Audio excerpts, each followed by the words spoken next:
Olá, o trabalho a ser apresentado faz parte do projeto de pesquisa intitulado Por uma História da Instrução Pública Secundária, Liceu Paraibano e suas redes de sociabilidades, do qual se desdobra o plano de trabalho que será apresentado. Liceu Paraibano, Memória e História dos Conferencistas, entre 1913 a 1923. Me chamo Thaís Gabriele, sou aluna PIBIC e o projeto teve orientação de Taciara Viana Miranda. Nosso projeto se enquadra no objetivo 4 e a pesquisa ela parte do entendimento do Liceu Paraibano enquanto espaço central da sociedade paraibana, que, sobretudo entre os anos de 1913 a 1923, período da Primeira República e sob o governo de Castro Pinto, desenvolveu estratégias de modernização pedagógica, no qual foram realizados ciclos de conferências acerca de temáticas diversas, mas aqui nos atemos ao estudo de dois conferencistas, o Afonso Campos e o Carlos Dias Fernandes,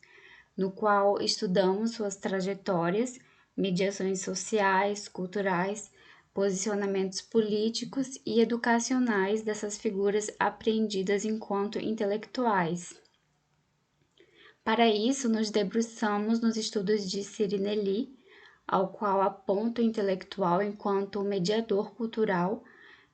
podendo ser visto na figura de jornalistas, professores secundários, escritores, e Cirinelli também indica que o intelectual ele age como o interventor do meio social em que ele permeia. Também nos ocupamos de outros dois conceitos de Cirinelli, que são guias para o estudo dos intelectuais, sendo eles os itinerários de formação, isto é, os espaços formativos e educacionais dos sujeitos, bem como as redes de sociabilidades, que são as estruturas sociais estabelecidas nos variados ambientes frequentados por esses sujeitos e que acabam por afetar suas visões de mundo. Dentre os nossos objetivos estão compreender as trajetórias dos dois conferencistas, seus posicionamentos políticos, educacionais e atuações ligadas ao Liceu Paraibano,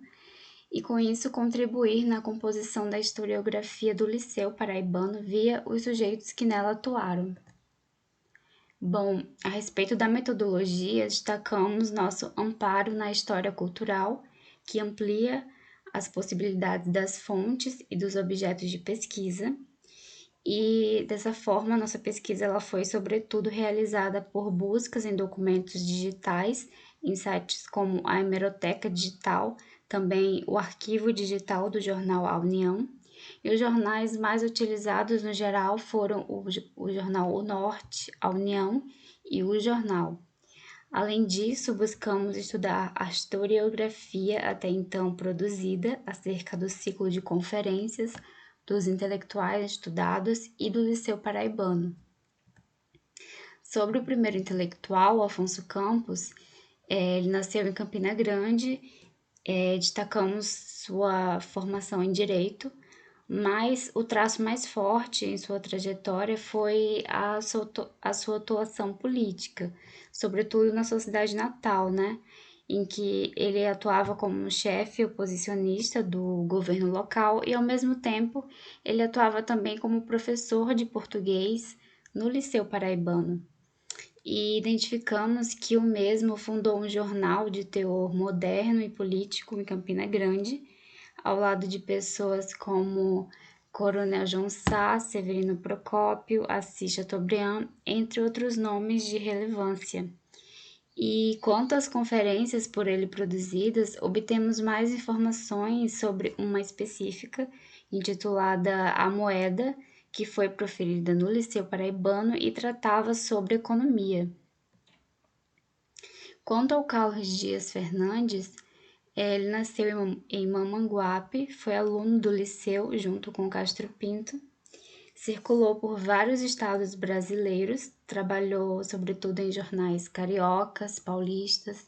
paraenses, também recifenses, e ainda em Recife ele se forma bacharel em Direito E em 1913 ele retorna à Paraíba a convite de Castro Pinto para ocupar a direção do órgão oficial do governo, que era o jornal União. E no jornal União ele divulgou muitos dos seus escritos enquanto literato, também defendeu alguns ideais, como o vegetarianismo, o higienismo, o civismo. Ele também proferiu diversas conferências no Teatro Santa Rosa e no Liceu Paraibano. E aqui temos um quadro com algumas conferências que conseguimos identificar na leitura das fontes. Vemos que há uma variedade de temas abordados por Carlos Fernandes, e dentre elas, a que se intitula Noção de Pátria, ela teve repercussão nacional, foi mencionada por vários jornais pelo país.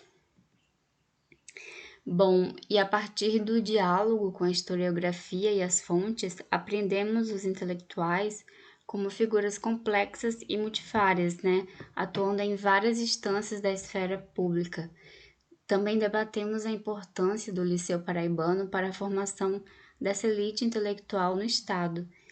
E também aprendemos as redes de sociabilidades e contribuímos com uma memória cartográfica dos seus conferencistas,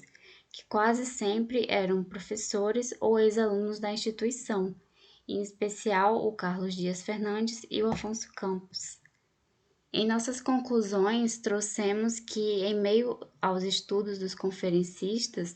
Afonso Campos e Carlos Fernandes, compreendemos o ser intelectual como sujeito participativo e ativo nos debates sociais, políticos e educacionais da Primeira República, que contribuiu para fomentar ideias forjadas nos ideais civilizatórios, nas ideias de modernização pedagógica, a exemplo do que foi constituído nos ciclos de conferências do Liceu Paraibano. Também temos o entendimento de que Afonso Campos, para além das suas aulas de português e da Conferência A Moeda, ele tenha contribuído substancialmente com o debate econômico do Estado, enquanto Carlos Fernandes ele trouxe temáticas diversas que provavelmente contribuíram na formação da juventude na direção do civismo e da civilização. Por fim, os agradecimentos vão para a Propesc, o FPB e CNPq por todo o suporte e incentivo à pesquisa, assim como para a orientadora da pesquisa, Itaciara Viana Miranda, que tanto contribuiu e viabilizou todo o processo de construção de conhecimentos. Por fim, agradeço também à colega do projeto de pesquisa, Vanessa Costa, pelas trocas e colaborações.